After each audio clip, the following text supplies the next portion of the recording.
My grandma gave me $120,000 for college, but of their obsession with doing my brother's desires, they lost something important. I never thought I'd see the day when my parents suddenly decided I was worthy of a grand celebration, especially after years of being treated like an afterthought. Growing up in a house where my older brother, Jason, was practically worshipped, I had long since learned to keep my expectations low. If Jason wanted something, my parents made it happen, no matter how expensive, impractical, or fleeting his interest might be. When he decided he wanted to play hockey, they bought him top-of-the-line equipment, custom skates, and paid for private coaching. When he decided to take up photography, they handed him a professional-grade camera and signed him up for workshops with experts. When skateboarding caught his eye, they didn't just get him a generic board from a sports store, they ordered a custom-made deck with his name etched into it. It didn't matter that he usually got bored and moved on within months. Whatever he wanted, he got. Meanwhile, my birthday celebrations were nothing more than an afterthought, if they remembered it all. I can still recall the sting of one particular Christmas when I was younger. Jason's birthday, which conveniently fell just a week before, had been marked with a grand celebration and a ridiculously expensive gaming setup, the one he had been raving about for months. The excitement in his eyes as he unwrapped it, the way my parents beamed with pride at how deserving he was, and the way they all but ignored my presence during the entire event, it was all burned into my memory. Then came Christmas morning, and as I unwrapped my gift, I found nothing but a generic greeting card with a pre-printed message inside. When I looked up at them in confusion, my mother simply shrugged and said they had run out of money after Jason's birthday. After years of being treated like an optional extra in my own family, I had come to terms with the fact that I was never going to be the priority. That's why, when my parents suddenly sat me down a few days after my high school graduation and announced that they wanted to throw me a big birthday party, my first reaction wasn't excitement. It was suspicion. They had never shown any real interest in celebrating me before. So why now? Linda sat across from me, her hands smoothing out the imaginary wrinkles on her dress, a nervous habit she always had when she was trying to come across as casual. Greg, who usually had all the enthusiasm of a man who had just been woken up from a nap, was suddenly brimming with forced energy. Mara, you're turning 18 soon, and that's a huge milestone. We want to make sure you have a proper celebration, something truly special, Linda said, flashing me a smile that didn't quite reach her eyes. For a moment, I almost choked on the sip of water I had just taken. A party? For me? It was almost laughable. I waited for them to start laughing, to tell me this was some elaborate joke, but instead, Greg nodded earnestly. We'll invite the whole family, make it a real event. You deserve something nice. I narrowed my eyes slightly, trying to keep my voice even as I responded. That's unexpected. I mean, you've never really wanted to throw me a party before, so what changed? Linda waved a hand dismissively, as if my concerns were completely unfounded. Well, you're heading off to college soon, and we want to do something meaningful. You only turn 18 once, after all. Something about the way she said it, like she was reading from a script, made my stomach twist. My parents never did anything without a reason, and I had a feeling their sudden generosity wasn't coming from some newfound sense of fairness. Still, I played along, pretending to buy into their act. Maybe I was just being too cynical. Maybe, after all these years, they had finally realized I was worth celebrating. Over the next few days, I tried to let myself believe that this party was really for me. I watched as Linda spent hours on the phone, murmuring in hushed tones about catering and decorations. Greg, who had ignored the state of our backyard for years, was suddenly out there every evening, hammering away at the wobbly patio furniture he had conveniently forgotten about until now. It was strange, almost unsettling, to see them this invested in something that had to do with me. One afternoon, I walked into the kitchen to find Linda surrounded by party planning notes, her face tense with concentration. Do you need any help? I asked, trying to sound casual as I grabbed an apple from the fruit bowl. She jumped slightly, as if I had caught her doing something she wasn't supposed to. Oh, no, sweetie, we want this to be a surprise. You just focus on enjoying your big day. I hesitated for a second before nodding. Okay, if you're sure. By the way, is Jason coming? Linda's smile flickered, just for a second, before she quickly masked it. Of course he is. He wouldn't miss his little sister's big day. That was a lie. I knew it the second she said it. Jason hadn't answered a single one of my texts in over a week, and that wasn't unusual for him. He was too wrapped up in his own life, his own problems, his own desires to care about anything that didn't revolve around him. I had a feeling he wasn't planning on coming at all, and my parents weren't about to push him. 2 days before the party, I found out exactly why my parents were so desperate to throw this grand celebration. I had been heading downstairs late at night to grab a glass of water when I heard their voices drifting from the kitchen, hushed and urgent. I wasn't one to eavesdrop normally, but something about the way Greg's voice was tight with stress made me pause at the top of the stairs. Are you absolutely sure everything will go smoothly? Linda's voice was unusually tense, her words sharp with urgency. We have to make it work, Greg replied, his tone equally anxious. Ruth is particular about these things, and she's already been questioning how we treat Mara compared to Jason. If we don't put on a good show, she might cut us off. My heart slammed against my ribs. Grandma Ruth was coming? That alone was shocking. She lived all the way in Connecticut and rarely visited. But what really made my blood run cold was the realization that this party had nothing to do with me at all. Linda let out a shaky sigh. I know. She keeps bringing up how we favor Jason, and we can't afford to have her doubting us right now. The money she gave us last year is the only thing keeping us from drowning. If she pulls her support, we're screwed. I gripped the wooden banister tightly, my breath shallow as the final piece of the puzzle snapped into place. My parents weren't throwing me a party because they cared. They were doing it to convince Ruth that they weren't the awful parents she suspected them to be. This wasn't about celebrating me. It was about securing their financial safety net. The realization settled like a heavy weight in my chest. Nothing had changed. I was still an afterthought, a tool for their benefit. But this time, I wasn't going to play along. The morning of the party, I woke up to the sound of clinking dishes and my mother's overly enthusiastic voice carrying from downstairs. For a moment, I lay still in bed, staring at the ceiling, letting the weight of what I had overheard 2 nights ago settle deep in my stomach. I had barely slept since then, replaying the conversation between my parents over and over again, each time growing more resentful at how easily they had tried to manipulate me into thinking this party was about me. I knew now that I was nothing more than a pawn in their game, a convenient excuse for them to put on a performance for Grandma Ruth so she wouldn't pull the financial support they so desperately relied on. Dragging myself out of bed, I peered out the window and immediately spotted the old silver Cadillac pulling into the driveway. My stomach flipped, not out of nerves, but because, unlike my parents, Grandma Ruth had always been the only one in the family who saw me for who I really was. She never treated me like an accessory to Jason's endless spotlight, and she never let my parents get away with pretending they treated us equally. The fact that she was here meant she was already suspicious, and my parents knew it. That's why they were working so hard to put on this ridiculous show. I hurried downstairs, nearly colliding with my father in the hallway, but I barely acknowledged him as I made my way to the front door. The second I stepped outside, Grandma Ruth's face lit up with a warmth I rarely saw in my own home. Her arms opened wide, and before I could even speak, she pulled me into a firm embrace, holding on like she hadn't seen me in years. "There's my beautiful girl," she murmured against my hair, her voice filled with genuine affection. She smelled like she always did, freshly baked cookies and the lavender soap she had been using for as long as I could remember. When she finally pulled back, she studied my face with sharp, knowing eyes. "Let me get a good look at you.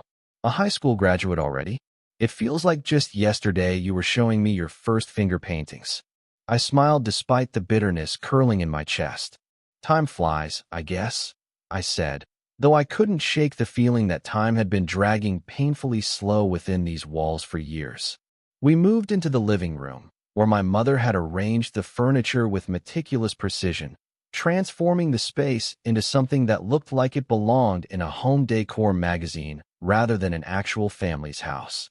My parents sat perched on the edges of the couch, their postures stiff, their smiles too wide, like actors waiting for their cue. Grandma Ruth, however, was entirely at ease as she settled onto the armchair closest to me, patting my hand with a familiar gentleness. "So," she said, glancing between my parents and me, her tone light but probing. "Tell me, sweetheart, what's next for you? Any big plans now that you're officially done with high school?" I hesitated for half a second, feeling my mother's eyes burning into the side of my face, silently warning me to tread carefully. But I wasn't going to let them control this conversation. I turned to Grandma Ruth, keeping my voice as steady as possible. "I got accepted into 2 colleges," I said, watching her expression closely. "One is Jefferson State University. They offered me a full scholarship, so I wouldn't have to worry about tuition." I paused, letting the words hang in the air just long enough before adding. "But I also got into Wexley College in New York. It's my dream school, but it's expensive, $30,000 a year." My parents nodded quickly, as if the second option wasn't even worth considering. "That's why she's going to Jefferson," my father cut in, his voice overly cheerful, trying to steer the conversation in the direction he wanted. "Full scholarship, great school, and completely debt-free. It's the smart choice." Grandma Ruth didn't respond right away, but I saw the way her eyes flickered with understanding. She wasn't fooled by their act, not even for a second. Instead of answering, she simply smiled at me, a small, knowing curve of her lips, as if she was already forming a plan of her own. The doorbell rang, breaking the tension, and within moments, the house was flooded with guests, relatives, family friends, and a handful of neighbors who had been invited more for the sake of appearances than anything else. My mother flitted around the room like a hostess at an upscale event, ensuring everyone's glasses were full, while my father stationed himself outside by the grill, flipping burgers with the same forced enthusiasm he had displayed all morning. Through it all, one person remained noticeably absent. Jason. I had tried calling him 3 times throughout the day, but each attempt had gone straight to voicemail. When I finally confronted my mother about it, she simply shrugged and offered a vague excuse about how he was busy with work, but would definitely find time to congratulate me later. I didn't believe her for a second. Jason wasn't here because Jason didn't care. That was the simple truth. The party stretched into the afternoon, the backyard filled with the hum of conversation, the occasional burst of laughter, and the mouth-watering scent of grilled food. I moved through the crowd, accepting congratulations with a polite smile, but my mind was elsewhere, waiting for the moment when my parents' carefully curated show would inevitably fall apart. It happened sooner than I expected. I had just finished a slice of cake when the familiar sound of metal clinking against glass silenced the chatter around me. Grandma Ruth had stood from her seat, her presence commanding the attention of the entire gathering. As all eyes turned toward her, she smiled, but there was a quiet intensity behind it, a forcefulness that even my parents couldn't ignore. "I'd like to say something," she announced, her voice carrying effortlessly over the crowd. "Today, we're not just celebrating Mara's 18th birthday, but also an incredible milestone, her acceptance into college." Her gaze flickered briefly toward my parents, who sat frozen in their seats, their smiles stretched thin. Unlike some people, Mara has always worked hard, never taken anything for granted, and has made something of herself despite the challenges she's faced. My mother's fingers curled into the fabric of her dress, twisting it tightly, while my father let out a short, forced chuckle as if trying to play off the obvious tension. Grandma Ruth reached into her purse and pulled out an envelope, the crisp white paper standing out starkly against the backdrop of the party. "I know how much you want to go to Wexley, sweetheart," she said, her voice warm yet unwavering. "And I don't believe money should ever stand in the way of a young woman's future." She walked toward me, pressing the envelope into my trembling hands. "That's why I've decided to give you a special gift." I knew before I even opened it. My fingers trembled as I slid the paper out, my breath catching in my throat as I saw the number printed on the check. $120,000. Enough to pay for every single year of tuition at Wexley. For a moment, there was nothing but stunned silence, followed by a collective gasp from the guests. Someone let out a low whistle, And then the applause began, scattered at first, then growing louder as realization spread through the crowd. I sat there, frozen, my vision blurring with unshed tears. This wasn't just money. This was freedom. This was the chance to leave behind everything that had held me back for years. And then I saw them. My parents weren't clapping. My mother's face had gone deathly pale, her fingers still clenched around the napkin she had been shredding into tiny pieces. My father's jaw was so tight it looked like he might crack a tooth. They weren't happy for me. They weren't celebrating this moment. They were calculating, because they had just realized this money was never meant for them. The moment the check touched my hands, I felt the energy in the backyard shift into something sharp and uneasy, like a storm rolling in before the first crack of thunder. I barely had time to process the sheer weight of what had just happened before my parents' forced smiles stretched even thinner, their carefully constructed acts starting to crumble under the pressure of the unexpected. This wasn't how today was supposed to go for them. They had spent weeks planning for a spectacle that would convince Grandma Ruth they were loving, dedicated parents. But now, in a single moment, she had turned the spotlight onto them in a way they hadn't anticipated. This wasn't just a grand gesture of generosity. It was a public declaration that she didn't trust them to take care of me, and that realization was hitting them like a freight train. I felt my mother's stare burning into the side of my face, her expression frozen in a mixture of shock, resentment, and something else I couldn't quite name. My father wasn't even pretending to be pleased anymore, his fingers curling into fists at his sides as he stared at the check in my hands like it was a personal insult. Around us, the guests were still clapping, some offering congratulatory remarks while others exchanged wide-eyed glances, clearly picking up on the tension unraveling between my parents and me.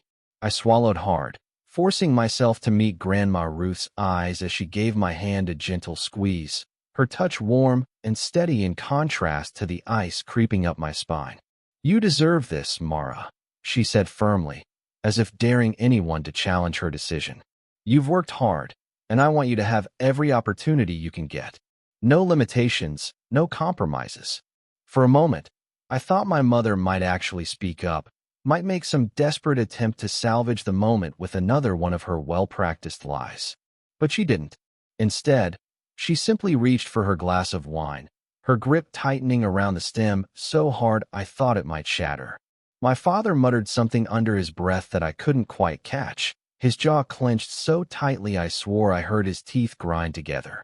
The rest of the afternoon passed in a blur of well-meaning relatives stopping to shake my hand, pat my shoulder, and tell me how proud they were of me. I forced myself to nod and smile, to murmur my thanks even though my mind was miles away, tangled up in thoughts of what was to come once the party ended. My parents didn't say another word about the check, but I could feel their anger simmering just beneath the surface, waiting for the moment we were alone to boil over. As the guests finally began to leave, the backyard slowly emptied, leaving behind half-eaten plates of food, abandoned plastic cups, and the remnants of a celebration that no longer felt like mine. Grandma Ruth was the last to go inside, pausing to squeeze my shoulder before disappearing into the house to gather her things for the night. My mother and father, however, stayed seated at the patio table, their postures rigid, their silence heavier than anything they could have said out loud. It was my father who finally broke first, exhaling sharply through his nose before pushing himself up from his chair with slow, deliberate movements. "Go inside, Mara," he said, his voice measured but dangerously low, the way it always was before he lost his temper. Now, I hesitated for half a second, considering whether to defy him, to see if he would actually make a scene out here where any straggling guests might still overhear. But the look in his eyes made it clear he wasn't asking. He was demanding. So I turned on my heel, walking stiffly back into the house, barely making it past the kitchen before I heard the back door slam shut behind them. The tension followed them inside like a living thing, curling around the walls, thickening the air until I could practically choke on it. My mother stalked past me without so much as a glance, heading straight for the kitchen sink, gripping the edges of the counter as if she needed to steady herself. My father, however, didn't move, his heavy gaze fixed on me with an intensity that made the hairs on the back of my neck stand up. "We need to talk," he said, and despite the flatness of his tone, I could hear the barely contained fury hiding beneath it. I forced myself to stand my ground, even though every part of me was screaming to get out of this house, to run as far as I could before whatever was coming next had a chance to take hold. "About what?" I asked, even though I already knew the answer. He let out a sharp, humorless laugh, shaking his head. "You know damn well what." My mother finally turned around, her expression pinched with something between barely contained frustration and forced sympathy, like she was about to sell me a lie so big that even she wasn't entirely sure she believed it. "Sweetheart," she began, her voice carefully measured. "Your brother." I cut her off before she could finish. "Don't," I snapped, my own voice coming out sharper than I intended. "If you're about to ask me to hand over my college money for Jason, don't even bother finishing that sentence." For a brief moment, I saw something flicker in her eyes. Guilt, maybe, or something dangerously close to regret. But it vanished just as quickly as it had appeared, replaced with the same tired, rehearsed look she always wore whenever she was about to manipulate a situation to her advantage. "Mara," my father said, stepping closer, his tone taking on that falsely patient edge he always used when he was pretending he wasn't 2 seconds away from snapping. "Jason is in a difficult position right now. His business is struggling, and the banks are on his back. He needs our help." I barked out a short, bitter laugh, shaking my head in disbelief. "And that's my problem because—" My mother sighed, stepping in, always the one to try softening the blow before my father inevitably lost his temper. "Because we're a family," she said, her voice laced with a familiar blend of guilt and obligation. "And family helps each other." I stared at her, barely able to contain the anger bubbling up in my chest. "That's funny," I said, folding my arms tightly over my chest. "Because I don't remember anyone helping me when I needed it. I don't remember anyone celebrating my achievements or making sacrifices for my future.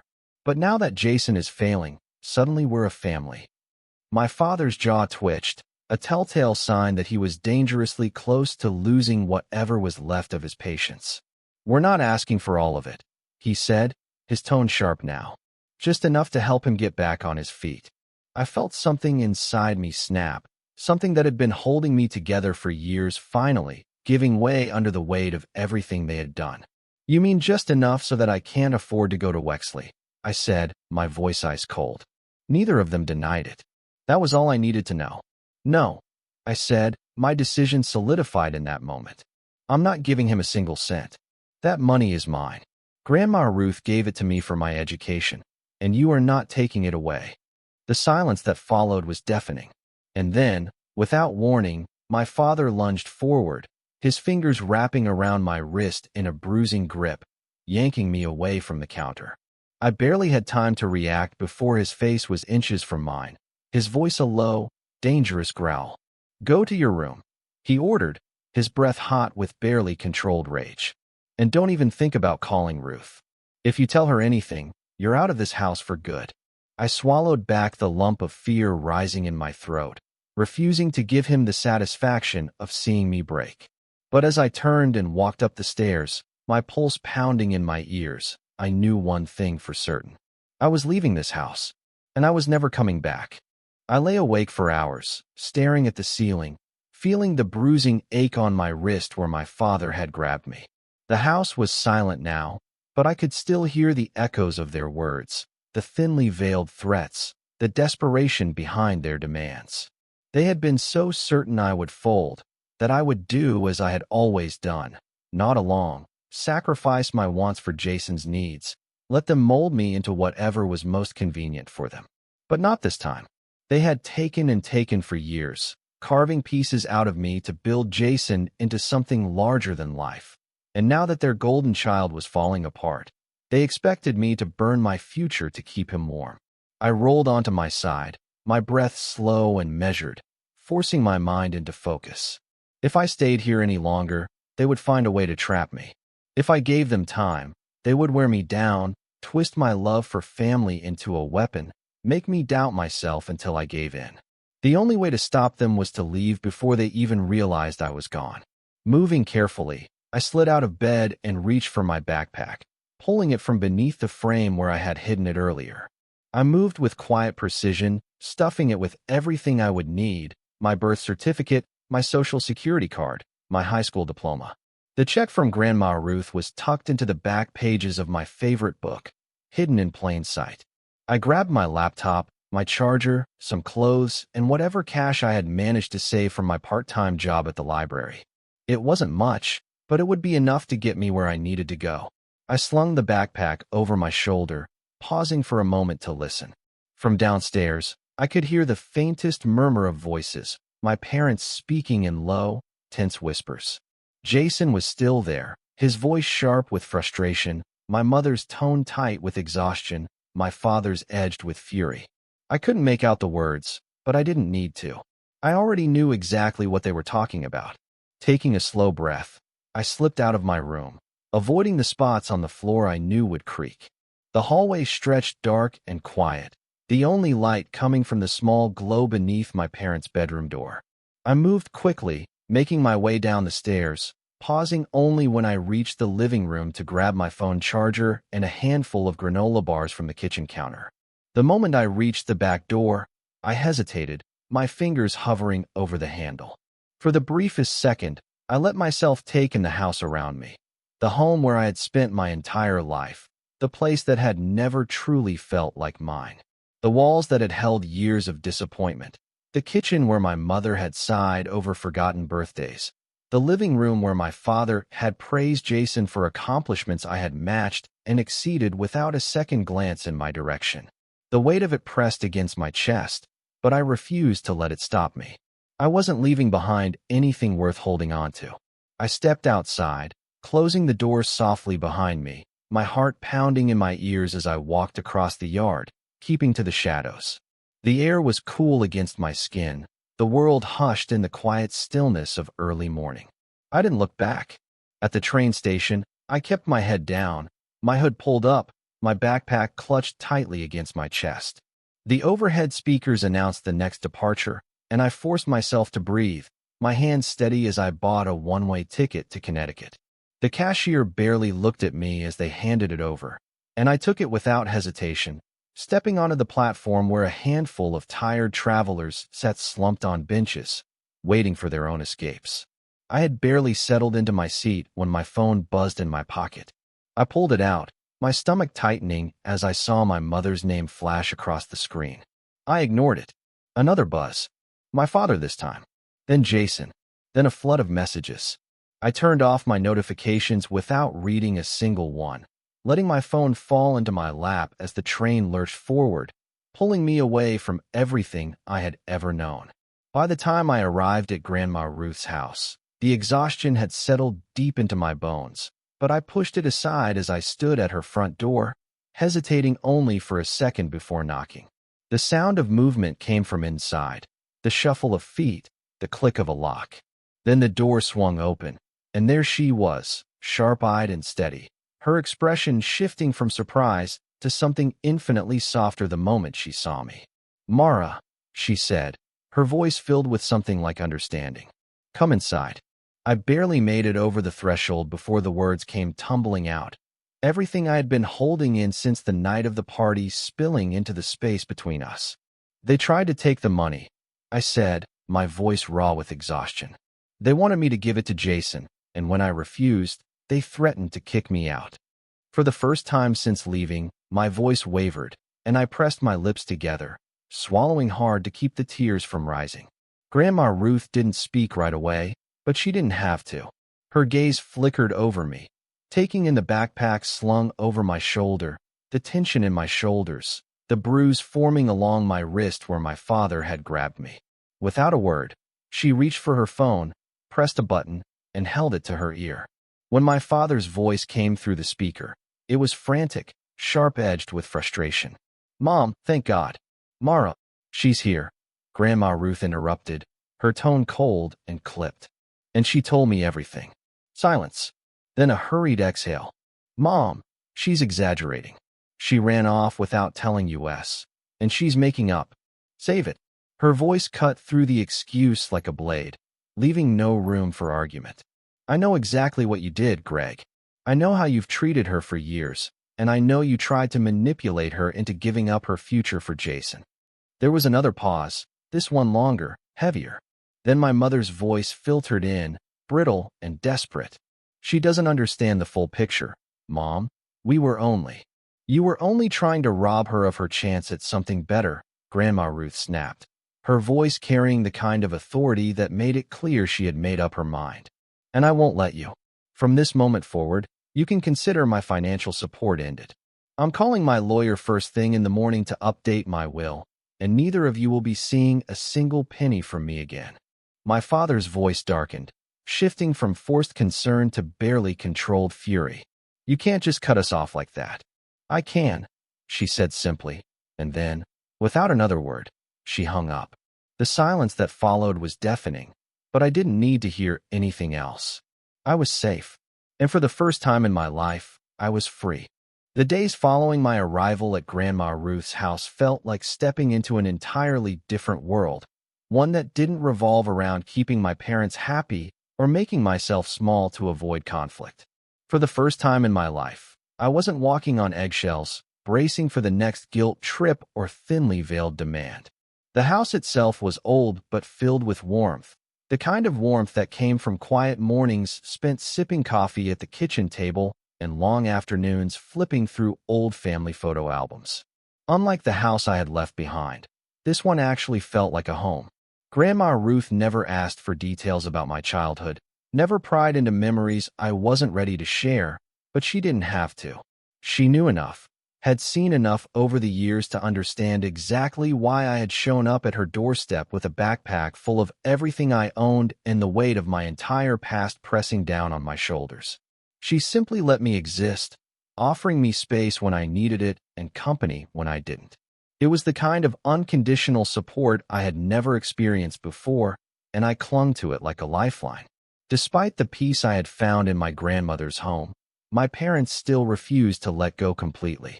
At first, it was just the occasional phone call, my mother's voice carefully controlled, as if pretending nothing had happened would somehow erase the fact that I had run away in the middle of the night to escape them. Then came the texts, long, rambling messages filled with half-hearted apologies laced with barely concealed manipulation, as if reminding me that Jason was struggling would suddenly make me willing to sacrifice my future for him. I ignored them all, refusing to engage, refusing to let them pull me back into the role I had spent my entire life playing. Eventually, when it became clear that their words held no power over me anymore, they stopped trying to be subtle. The final message I ever received from my father was short and direct, free of any sugarcoating or attempts at persuasion. You're selfish, and you'll regret this. I stared at the screen for a long moment before finally blocking his number, feeling nothing but an overwhelming sense of relief as his name disappeared from my phone for good. The summer passed quickly, each day bringing me closer to the life I had fought so hard to protect. Grandma Ruth helped me prepare for my move to Wexley College, taking me on shopping trips to pick out dorm essentials and making sure I had everything I needed before I left. The day she dropped me off, she hugged me tightly, whispering how proud she was before stepping back and letting me walk forward on my own. College was everything I had hoped it would be and more. For the first time, I wasn't defined by my family, by Jason's shadow, by the expectations of people who had only ever seen me as a resource to be used. I was just Mara, a student with a future that was finally, undeniably mine. My classes were challenging but exciting. My professors actually cared about my progress, and for the first time in my life, I was surrounded by people who saw me for who I was instead of who they wanted me to be. It wasn't until 2 months into the semester that I heard anything about my parents again. The news came from my aunt, who called me out of the blue one evening, her voice hushed like she was revealing some great secret. Jason's business had collapsed completely, leaving him drowning in debt with no way out. My parents, desperate to save him, had drained their savings and were now considering taking out a second mortgage just to keep themselves afloat. For a brief moment, I felt a flicker of something close to pity, but it faded just as quickly as it had come. They had made their choices, just as I had made mine. And for the first time, I didn't feel guilty about it. I had spent my entire life sacrificing for them, and now I was finally learning how to live for myself.